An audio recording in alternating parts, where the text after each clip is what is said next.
Bom, nós estamos dentro de uma série de mensagens, nós pregamos umas mensagens continuadas, dentro do livro da carta que Paulo escreveu à igreja de Éfeso.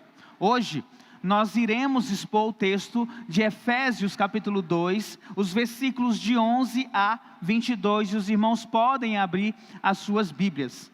Mas antes de nós entrarmos nesse trecho de Efésios 2, do 11 ao 22, eu preciso lembrar os irmãos do caminho que o apóstolo Paulo percorreu até aqui. Vocês devem lembrar que nós iniciamos no capítulo 1, onde nós vemos a grandeza das bênçãos espirituais em Cristo. Nele, em Cristo, nós fomos escolhidos por Deus antes da criação do mundo. Em Cristo, nós tivemos os nossos pecados perdoados pelo sangue do nosso Senhor Jesus Cristo. Nós fomos adotados na família de Deus. E se não bastasse todas estas bênçãos celestiais, nós fomos selados com o Espírito Santo da promessa, na certeza de quando o nosso Senhor Jesus Cristo retornar, nós iremos com Ele. Depois nós vimos, a partir do versículo 15, que Paulo faz uma oração por aquela igreja de Éfeso, uma igreja que tinha fé, que tinha amor, mas o que destaco é que Paulo ora para que os olhos fossem iluminados, para que eles compreendessem três verdades: a esperança do chamado, da vocação, a herança dos santos e a suprema grandeza do poder de Deus para aqueles que creem. E o que é esse poder? Paulo diz que esse poder é o mesmo poder que ressuscitou Jesus Cristo dentre os mortos e exaltou acima de todos os principados e potestades. E esse poder, irmãos, é tão grande que não apenas tirou Cristo da morte, mas também nos deu vida quando nós estávamos mortos em delitos e pecado. É o que nós vimos no capítulo 2 de Efésios. E esse é um poder transformador do Espírito em nossas vidas. De mortos fomos feitos vivos, de escravos fomos feitos filhos, de condenados nos tornamos herdeiros. E aqui, Paulo mostrou o aspecto individual da oração, da salvação. Cada um de nós foi alcançado pela graça, não por obras, mas pela fé, como um dom de Deus em nossos corações, e nós cremos no Senhor Jesus Cristo. Só que esta obra de Deus não é apenas para indivíduos, e esse é um ponto da mensagem. Essa obra de Deus de salvação não é apenas sobre você, porque o mesmo poder que nos deu vida, agora, Paulo vai nos mostrar que ele atua em algo maior, que é a comunidade do povo de Deus. Em Cristo, não somos apenas pessoas salvas, isoladas, indo para o céu, mas em Cristo, nós formamos um corpo, uma família, um templo. E é justamente esse o tema que Paulo desenvolve a partir do versículo 11 de Efésios 2. Como Deus, pela cruz, uniu judeus e gentios em um só povo. A cruz não apenas salvou você, mas nos salvou, criando um novo povo em Cristo Jesus. Então vamos lá para o primeiro ponto dessa mensagem: a antiga separação entre judeus e gentios. Efésios 2, nós vamos ler inicialmente do versículo 11 ao versículo 12.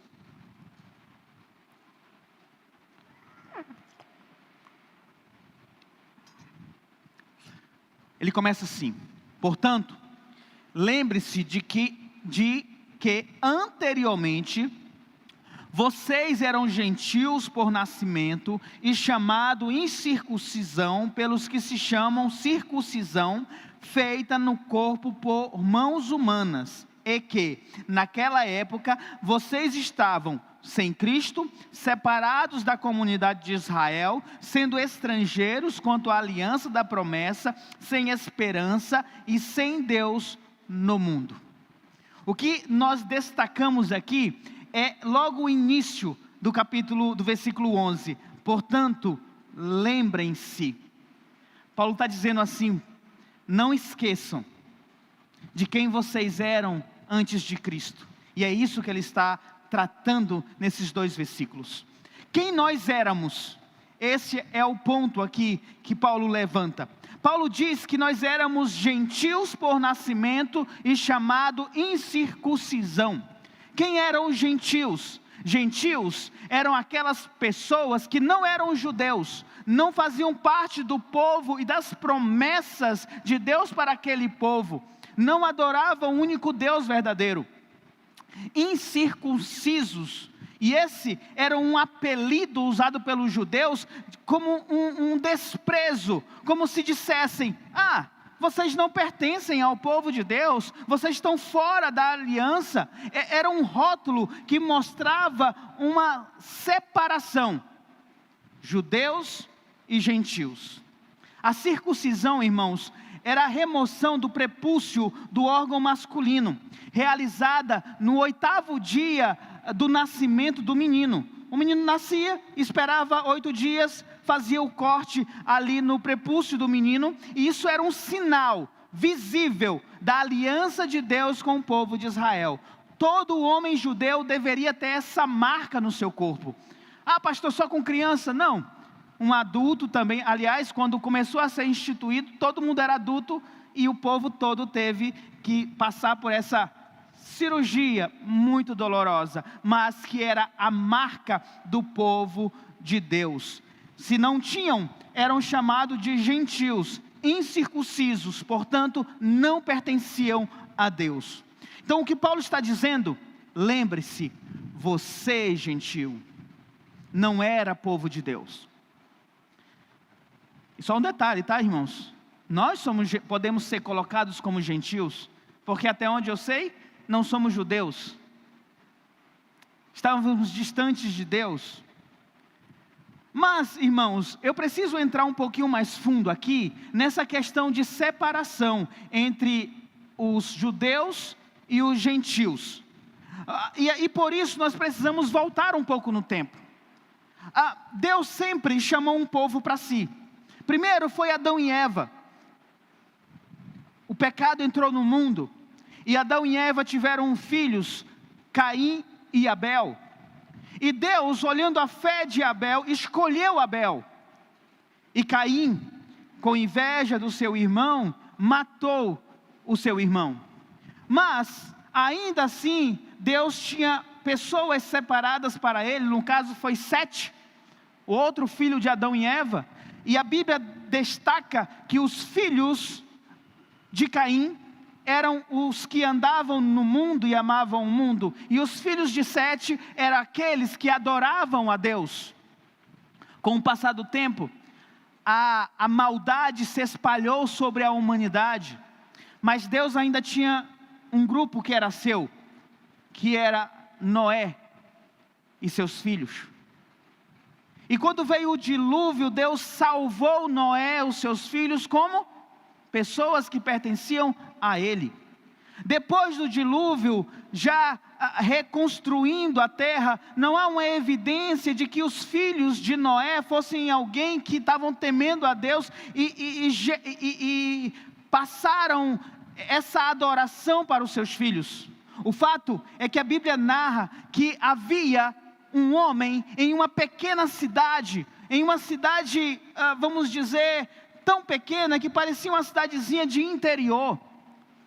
Deus olhou para um homem que estava lá chamado Abraão, e Deus chamou aquele homem para ser dele, e disse para aquele homem que faria dele uma bênção da sua geração, faria uma bênção para as nações. Deus poderia ter escolhido, esperado mais um pouco e ter escolhido, por exemplo, o faraó. Deus poderia ter escolhido Nabucodonosor. Deus poderia ter escolhido Alexandre o Grande. Deus poderia ter escolhido grandes imperadores, grandes monarcas. Mas Deus escolheu um homem, nômade, de uma pequena cidade, para ser seu representante. Deus escolheu um povo pequeno, sem expressão, para ser o seu povo exclusivo. Não foi porque Israel, os descendentes de Abraão, eram numerosos ou poderosos, mas pela sua graça e soberania, Deus escolheu esse povo. E Israel recebeu os privilégios como povo de Deus, recebeu as promessas de Deus, as alianças, as leis, incluindo os 10 mandamentos, o culto ao templo, os profetas, os sacerdotes, até mesmo a linhagem do Messias prometido de Jesus vem de Israel. Enquanto isso, as nações ou os gentios não tinham nada disso. E ainda mais, para Deus preservar a identidade daquele povo, Deus colocou umas certas barreiras, para que os gentios não pudessem entrar no meio dos judeus. E uma delas foi a circuncisão. Ninguém mais tinha essa marca, somente os judeus. Mas Deus também deu leis, por exemplo, da dieta alimentícia. Tinha alimentos que os judeus podiam comer e tinham alimentos que eles não poderiam comer. Um exemplo disso é o porco. E era um animal apreciado, por exemplo, pelos filisteus. Mas os judeus, em onde quer que eles estivessem, não podiam comer, um exemplo, um porco. Mas não é apenas isso. Deus deu calendários de festa para eles que eles deveriam cumprir. Deus mantinha uma adoração no templo, que eles precisavam adorar no templo, mostrando a exclusividade deles como povo de Deus.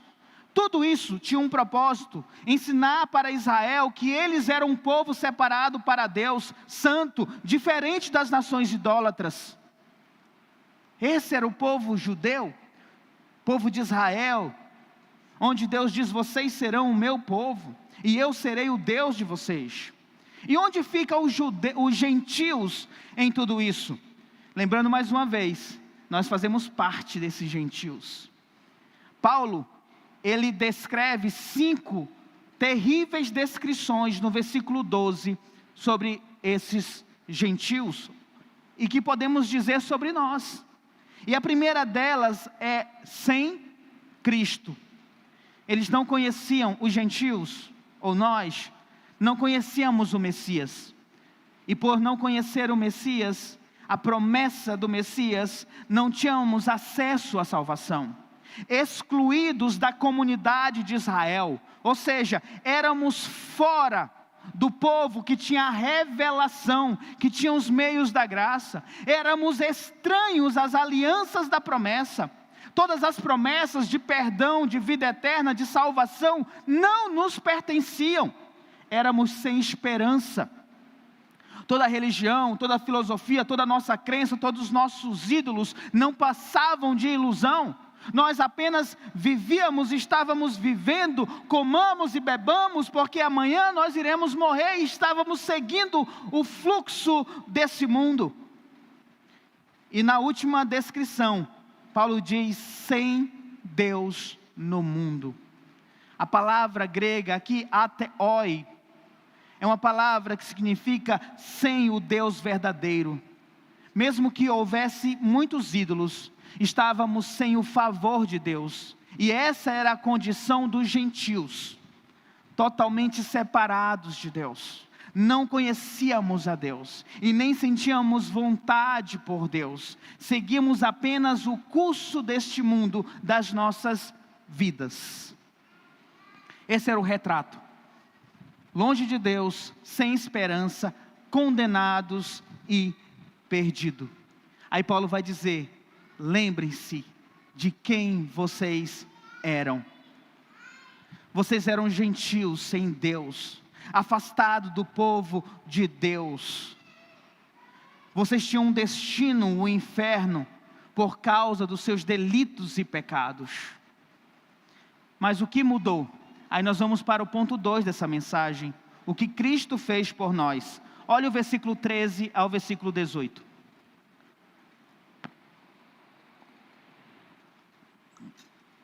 Mas agora, em Cristo Jesus, vocês que antes estavam longe, foram aproximados mediante o sangue de Cristo.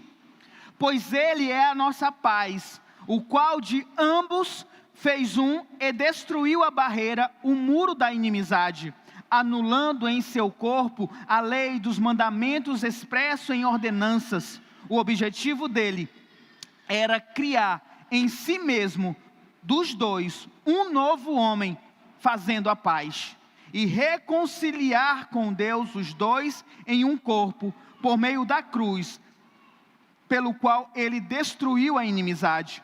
Ele veio e anunciou paz a vocês que estavam longe, e paz ao que estavam perto, pois por meio dele, tanto nós como vocês temos acesso ao Pai por um só Espírito. Paulo, ele vai mudar o tom aqui. Depois de descrever as condições dos gentios, sem Cristo, sem esperança, sem Deus no mundo, ele introduz uma das expressões mais maravilhosas da Bíblia, mas agora em Cristo. No capítulo 2, quando o nosso irmão Luiz pregou aqui, ele vem descrevendo a nossa condição anterior, mortos em delitos e pecados. Mas lá no versículo 4, nós vemos a expressão, mas Deus nos deu vida. E agora, aqui também no versículo 13, nós ouvimos, mas agora, em Cristo Jesus, mostrando a obra de Cristo, não apenas na dimensão individual de salvação de cada um, mas agora em Cristo Jesus, na dimensão coletiva, judeus, gentios, reconciliados em Cristo, sendo apenas um único povo, o povo de Deus, o povo de Cristo. Porque, meus irmãos, tudo muda quando Cristo entra na história. Tudo muda quando Cristo entra em nossas vidas. E Paulo apresenta 5 grandes realizações na cruz, que fizeram com que a barreira fosse quebrada, com que de um povo judeus e do povo gentil se tornassem um só povo. Então vamos ver essas 5 realizações na cruz. A primeira delas, versículo 13. Vocês que antes estavam longe foram aproximados pelo sangue de Cristo. O sangue de Jesus, ele removeu a distância que havia entre nós e Deus, mas também entre nós e o povo de Deus. Em Romanos capítulo 5, versículo 9 ao versículo 10 diz: como agora fomos justificados por seu sangue, muito mais ainda seremos salvos da ira de Deus por meio dele. Se quando éramos inimigos de Deus, fomos reconciliados com ele mediante a morte do seu filho, quanto mais agora, tendo sido reconciliados, seremos salvos por sua vida. Paulo nos lembra, tanto aqui em Efésios, que o sangue de Cristo nos aproximou de Deus, como também reforça em Romanos 5, do 9 ao 10, que nós éramos inimigos de Deus, mas pelo sangue de Jesus nós somos reconciliados com Deus. O que antes nos separava foi removido pela cruz. O que antes era ira, agora é paz. O sangue não apenas nos perdoa, mas nos aproxima e nos reconcilia com Deus. E um detalhe aqui, não foi pelo nosso esforço, não foi pelas obras da lei, não foi por um mérito nosso, não foi por uma tradição que nós seguimos, não foi simplesmente porque você quis, mas foi pela ação da graça em você. Ele te aproximou dele. Ele te aproximou de Deus, Ele te reconciliou com Deus. Pelo sangue derramado na cruz, Ele purificou os teus pecados. Não é que os gentios agora se tornaram judeus, e nem tampouco os judeus perderam a identidade deles como judeus, ou povo de Deus. Mas o texto deixa claro que por intermédio desse sangue de Jesus, ambos, seja judeu ou seja gentil, têm acesso a Deus pelo mesmo caminho, que é o caminho do Senhor Jesus Cristo. A barreira foi removida, e há apenas uma porta para todos, e esta porta é o Senhor Jesus, é o sangue de Cristo que abriu esse caminho. Hoje, um judeu, ele não pode bater no peito e dizer: eu sou povo escolhido. Ele tem que crer em Jesus Cristo, se arrepender dos seus pecados, para ter vida eterna. Hoje, o gentil, nós precisamos crer no Senhor Jesus Cristo e nos arrepender dos nossos pecados para ter vida eterna. E tudo isso por meio do sangue do Senhor Jesus Cristo, que nos aproxima de Deus. No versículo 14, ele fala da paz. Ele é a nossa paz. Jesus Cristo não apenas trouxe a paz, mas Ele é a paz. Ele trouxe a paz com Deus. A inimizade causada pelo pecado foi desfeita. A palavra de Deus diz lá em Romanos que todos pecaram e separados estão da glória de Deus. Mas lá em Romanos 5, o versículo 1 diz que nós somos justificados pelo Senhor Jesus Cristo, e agora nós temos paz para com Deus. Nós nos aproximamos de Deus pelo sangue de Jesus. Através de Jesus, nós temos paz para com Deus. E essa paz, meus irmãos, não é apenas essa paz com Deus, mas também essa paz entre os homens, judeus e gentios, que viviam em hostilidade, agora foram unidos em Cristo. O muro que os separava foi derrubado, agora são chamados apenas de um único povo, o povo de Cristo. Ou podemos dizer, a igreja do Senhor Jesus Cristo. Terceiro, Cristo também aboliu a barreira da lei no versículo 15. Ele aboliu na sua carne a lei dos mandamentos na forma de ordenança. Paulo não está dizendo aqui que foi toda a lei anulada, porque nós temos uma lei que nós chamamos de lei moral. Essa lei não pode ser apagada. É a mesma lei que Moisés recebeu no Monte Sinai, que dizemos os 10 mandamentos. Esses 10 mandamentos, essa lei permanece. Agora, as leis com um aspecto cerimonial, condenativo, ou elas foram cumpridas no Senhor Jesus Cristo, ou elas foram removidas pelo Senhor Jesus Cristo. Por exemplo, a circuncisão. Não precisamos mais ser circuncidados. Não precisamos mais cumprir uma dieta rigorosa. Não precisamos mais cumprir o calendário, as festas, os sacrifícios. Todas estas coisas ou apontavam para o Senhor Jesus Cristo e se cumpriram em Jesus, ou foram anuladas pelo Senhor Jesus. Na cruz, Ele levou a condenação da lei. Ele encerrou o papel dela como um muro que separava. E aqui tem uma questão, uma aplicação. Hoje, é estranho vermos igrejas fazendo festas judaicas. É estranho, irmãos, igrejas que querem comer somente as comidas que tinha lá no Antigo Testamento entre os judeus. É estranho igrejas que colocam a arca da aliança no meio, que colocam os candelabros, que seguem o calendário judaico. É estranho igrejas que começam um culto tocando aquele negócio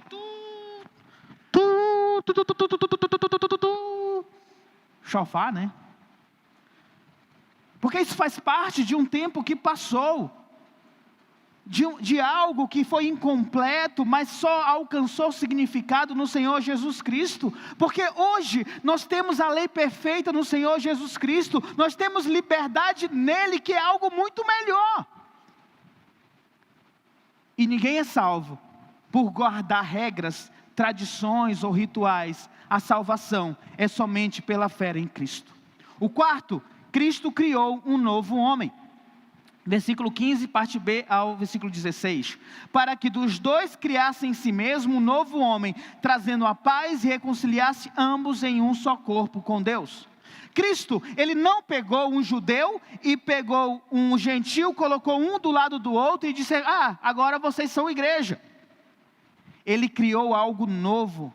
Um povo único, um só homem, a sua igreja. Assim como Adão foi o cabeça da antiga humanidade, Cristo é o cabeça dessa nova humanidade, nele como igreja. Esse novo homem é formado não pelo sangue natural, não por etnia, não por uma cultura, mas é pela fé em Jesus e pela regeneração do Espírito. A igreja, ela retira o nome judeu, a igreja retira o nome gentil e chama esse povo de corpo de Cristo, um novo homem, uma nova forma de adorar ao Senhor Jesus, sem divisão, sem favorecimento, apenas a igreja do Senhor Jesus Cristo reunida.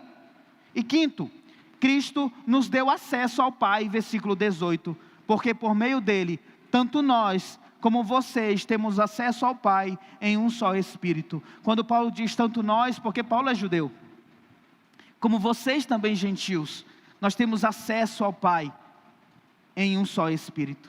No Antigo Testamento, só os sacerdotes podiam entrar na presença de Deus.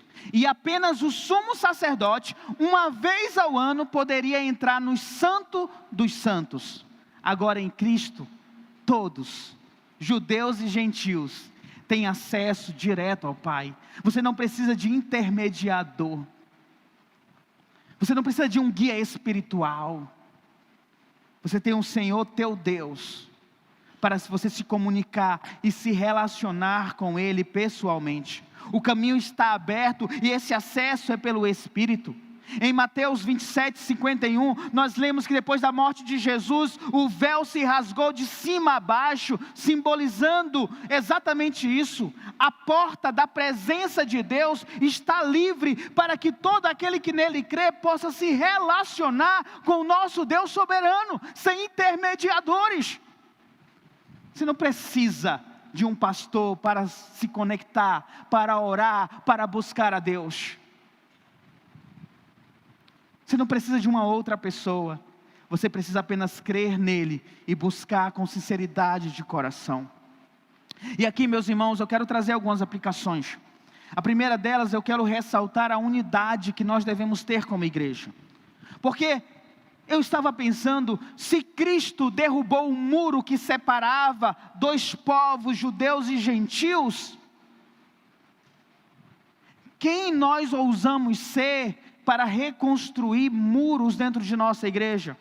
Não faz sentido criar divisões em nossas igrejas por raças, por classes, por gostos pessoais, por tradições humanas ou por idade. Em Cristo nós somos um único povo, uma só família, um só corpo. Quando você reduz a tua unidade com os teus irmãos, a comunhão de grupos que você gosta, de pessoas que pensam como você, de pessoas que fazem as mesmas coisas que você corre o risco de negar na prática aquilo que o Evangelho afirma, que o Espírito nos formou como um só povo. Quando nós criamos panelinhas, quando buscamos apenas conviver com aquelas pessoas que gostamos, estamos construindo um muro que Cristo derrubou. E pasmem, existem igrejas que tem culto de adultos, igreja com espaço grande, tem um prédio que é culto de adulto e tem um prédio que é culto de jovens e adolescentes. Jesus Cristo quebrou isso. Jesus Cristo nos faz um só povo. Pode até parecer natural a gente pensar, pastor, faz muito sentido, um culto só para adultos, para falar na linguagem dos adultos, na situação dos adultos, um culto só para adolescentes, para jovens, para falar na linguagem e na linguagem dos jovens. Mas também parecia muito natural, judeus e gentios serem separados, porque eles eram muito diferentes um do outro. Mas o sangue de Jesus O poder do Evangelho juntou povos diferentes por meio da cruz em um único povo. A cruz deve nos juntar como igreja, como irmãos. Viver como uma igreja segmentada por preferências é desprezar essa obra da cruz, é limitar o agir do Espírito Santo. Ou nós abraçamos a unidade de Cristo que nos comprou com o seu sangue, ou estamos tentando novamente erguer muros para nos separar, para nos dividir, para nos segmentar. É por isso, meus irmãos, eu quero muito que os irmãos entendam isso. Por que nós criamos em nossa igreja pequenos grupos mistos? Para que essas barreiras não existam. Para que casados estejam conversando com solteiros, para que homens mais velhos estejam conversando com homens mais novos, para que a igreja seja um. Para que de fato nos relacionemos com todos os nossos irmãos, porque todo mundo passou pela mesma porta estreita, todo mundo precisou olhar para a cruz e crer no Senhor Jesus Cristo e confessar seus pecados. Precisamos confiar na obra do Espírito Santo que trabalha em nós, apesar de nós, para formar um povo santo, a igreja do Senhor Jesus Cristo. Precisamos abrir espaço para abençoarmos a todos da igreja e também sermos abençoados, não apenas aqueles que gostamos ou temos afinidades. Uma segunda aplicação, que é a centralidade da cruz. Tudo que nós temos e somos como cristãos, ou como igreja, vem exclusivamente da obra de Jesus Cristo na cruz. É pelo sangue derramado na cruz que nós nos aproximamos, nos reconciliamos, somos feito família. A cruz não é apenas um ponto de partida para a nossa fé cristã, ela é o coração, é a nossa identidade como povo de Deus. E aí precisamos nos perguntar: o que tem ocupado o centro da nossa vida? O que tem ocupado a forma de você ser igreja? É a tradição? É o gosto pessoal? É suas experiências? É os amigos? Ou é a cruz de Cristo? Ou ela é o centro do teu culto, da tua adoração, da tua devoção, da tua amizade como igreja? Quando a cruz perde o lugar central em nossas vidas, nós perdemos a própria essência de ser cristão. Sem a cruz de Cristo não há um cristão. Sem o sangue derramado de Jesus não há uma comunhão. Sem Cristo crucificado não há salvação. Nunca tiremos os olhos da cruz, porque sem a cruz tudo na nossa vida cristã vai ser vazia e inútil. E quando eu falo cruz, eu falo da obra do Senhor, do Evangelho, que nós sem merecer recebemos a salvação de Cristo, quando Ele morreu por nós na cruz do Calvário. E por fim, nessa aplicação, seja grato a Deus. Você estava longe, sem esperança, sem Deus, mas agora pelo sangue de Jesus, Ele te trouxe para perto. Isso deve encher você de alegria. E por que eu digo isso? Porque quantos de nós estamos dentro da igreja, mas vivemos como se nós não estivéssemos na condição de ter Cristo em nossas vidas? Vivemos como se Cristo não tivesse mudado nada em nossa vida. Lembrem-se de quem vocês eram sem Cristo. Se você recebeu a Cristo como Senhor e Salvador, não seja como um cachorro que volta para comer do seu próprio vômito continuamente. Não foi para essa liberdade que Cristo te libertou. Foi para uma novidade de vida na presença dEle. Vamos para o último ponto do sermão. Os versículos de 19 a 22. Quem somos agora em Cristo?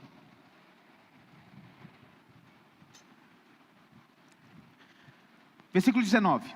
Portanto, vocês já não são estrangeiros nem forasteiros, mas co-cidadãos dos santos e membros da família de Deus.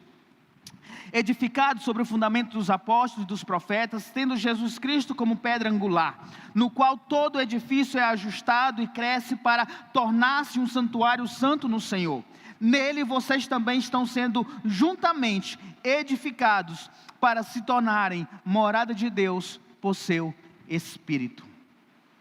Depois de Paulo nos lembrar quem nós éramos, longe, sem esperança, sem Deus, de mostrar o que Jesus Cristo fez por nós, nos aproximando, nos reconciliando, nos fazendo um só povo, nos dando acesso ao Pai, Paulo vai concluir aqui o capítulo 2, mostrando a nossa identidade como povo de Deus. E ele traz 3 imagens para nós. A primeira imagem no versículo 19, como cidadãos da pátria celestial. Assim já não sois estrangeiros e peregrinos, mas co-cidadãos dos santos. Nós éramos estrangeiros, nós não tínhamos passaporte para o reino de Deus, estávamos fora da cidadania do povo santo, mas agora em Cristo, a nossa identidade é como quem é cidadão do reino celestial.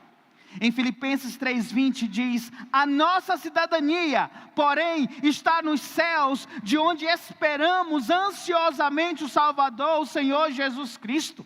Nós, como aqueles que temos nossos pecados perdoados por Cristo Jesus, temos uma cidadania que não pertence a esse mundo, mas está nos céus. Estamos aguardando ansiosos a volta do nosso Senhor Jesus Cristo para nos levar para a nossa pátria eterna. Lá nós temos todos os direitos da herança dos santos.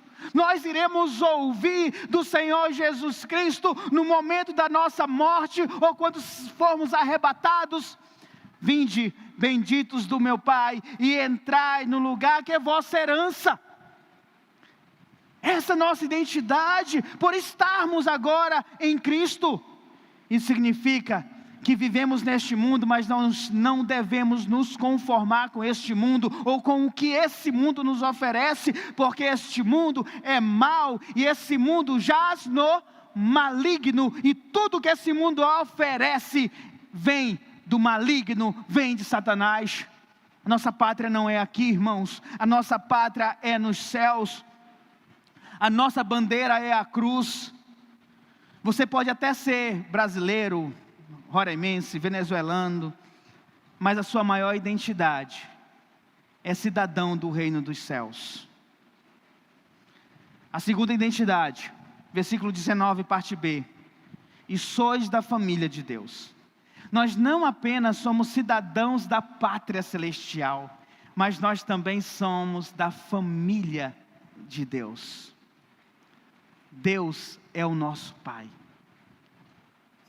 Cristo é o nosso irmão mais velho.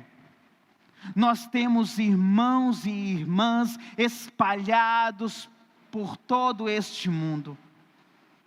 Aqui nós podemos ter casas diferentes, nós podemos morar em bairros diferentes, ter gosto diferente, mas somos a mesma família, a família de Deus. É por isso que chamamos de irmãos e irmãs, ó meu irmão, ó minha irmã, porque de fato temos o mesmo Pai.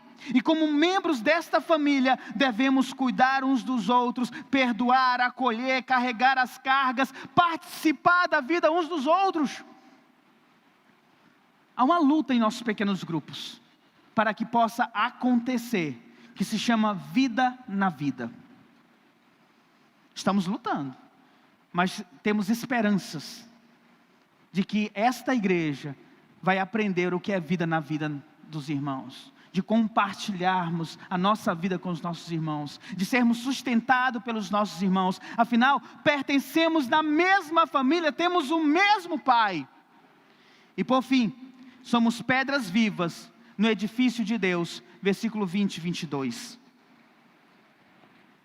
Edificados sobre o fundamento dos apóstolos e dos profetas, tendo Jesus Cristo como pedra angular, no qual todo o edifício é ajustado e cresce para tornar um santuário santo no Senhor. Paulo agora fala da igreja como um edifício. O fundamento foi lançado, o fundamento dos apóstolos, dos profetas, a revelação da palavra de Deus registradas nas Escrituras que chegaram até nós. Nós temos uma pedra angular, que é o nosso Senhor Jesus Cristo. Ele dá forma, firmeza, direção para a construção. E nós somos essas pedras vivas, sendo ajustadas umas às outras, formando um templo santo. Esse templo não é prédios, não é tijolos, não é estrutura de ferro, mas aqui é o povo de Deus reunido, no qual o Espírito Santo trabalha e tem trabalhado no nosso meio. Pense numa construção. Se você pega uma pedra, um tijolo na construção e você coloca aquele único tijolo, aquilo não pode dizer que é uma construção. Um único tijolo não vai fazer sentido.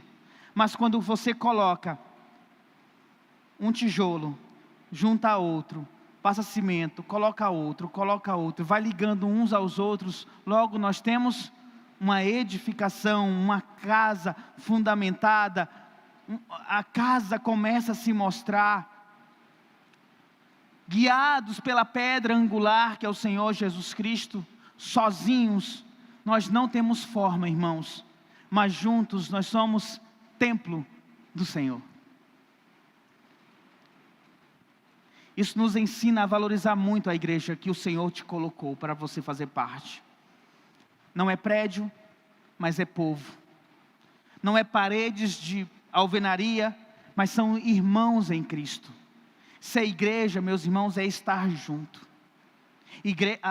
Uma coisa importante: igreja não é assistir do sofá o culto, mas é se reunir com os santos. Nós transmitimos os nossos cultos.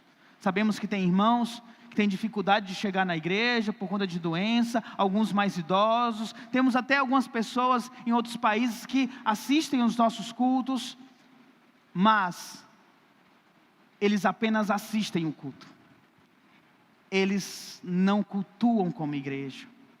O que existe quando estamos assistindo pela tela é exatamente isso. Eu estou vendo os irmãos cultuando, mas eu não estou participando daquilo como comunidade, como irmãos. Você acaba perdendo o essencial. E se você, meu irmão ou minha irmã, diz: eu não vou para a igreja hoje, estou cansado, estou com preguiça, é melhor ficar aqui no meu sofazinho, vou assistir pela internet. Você está perdendo algo essencial do povo de Deus, da família de Deus reunido em uma só voz, cantando louvores, ouvindo a palavra de Deus, apertando a mão dos irmãos, sorrindo com os irmãos, vendo as crianças correndo de um lado para o outro, compartilhando de um caldo, olhando ali o que a prefeitura está fazendo, e dizer: olha que coisa boa, finalmente. Mas quando é que vai acabar essa obra? Nunca vai acabar.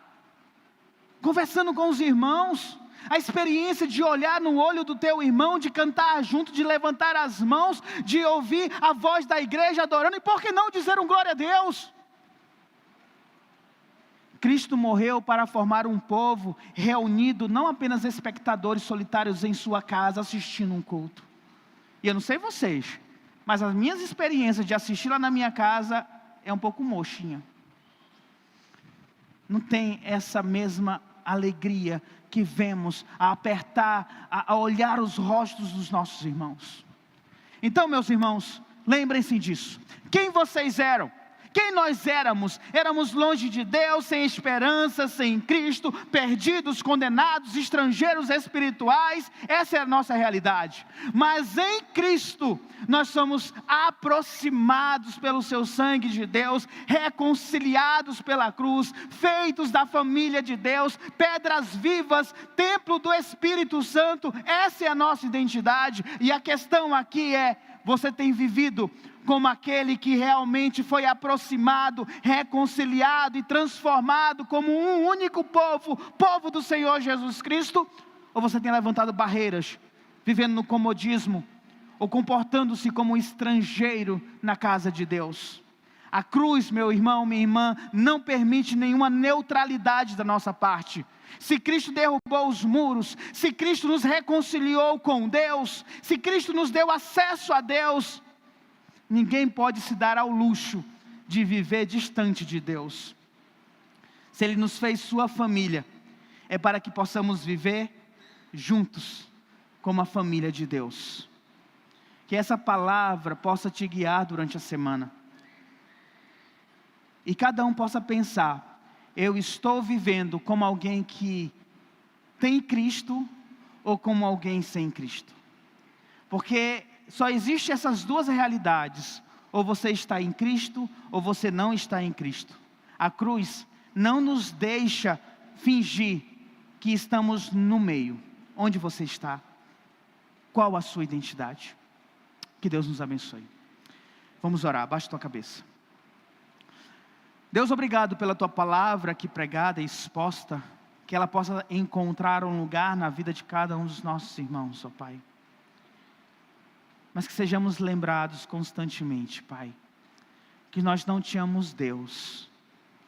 Nós éramos, ó Pai, sem Cristo, fora da aliança, Deus amado. Nós vivíamos, ó Pai, seguindo o curso deste mundo, mortos nos nossos pecados. Mas o nosso Senhor Jesus Cristo, Ele nos deu vida. Ele nos fez povo. Ele nos reconciliou com Deus. Ele nos reconciliou uns para com os outros. Nós agora, Senhor, fazemos parte da família de Deus. Nós, ó Pai amado, temos irmãos e irmãs, ó Pai amado, e estamos construindo um edifício santo, ó Pai amado, que é a nossa igreja, Senhor. Atua em nós e através de nós, ó Pai, que essa igreja, Senhor, possa refletir a identidade como cristãos. Que possamos saber, ó Pai amado, como o pastor Gustavo sempre diz aqui, que somos peregrinos neste mundo. Nossa pátria não é neste lugar, a nossa pátria é a pátria celestial, e aguardamos ansiosos, ó Pai, pelo dia em que nós nos encontraremos com o Senhor, e habitaremos na casa do Senhor para todo o sempre. E oro, Pai, para que a alegria da Tua salvação também se faça presente na vida daqueles que precisam agora, Pai. Ó Espírito Santo de Deus, que convence, ó Pai, o homem do pecado, da justiça e do juízo, atua agora no meio da Tua igreja, e transforma os corações para Ti, Senhor. Quebra os corações de pedra, dê um coração suscetível à voz do Teu Espírito Santo, para que possam crer, e assim, Senhor, possam ter a identidade dos servos de Deus, dos filhos de Deus. Assim nós oramos. Em nome de Jesus, amém. Amém, igreja? Vamos ficar de pé, vamos cantar um último louvor ao Senhor antes de irmos para a nossa casa.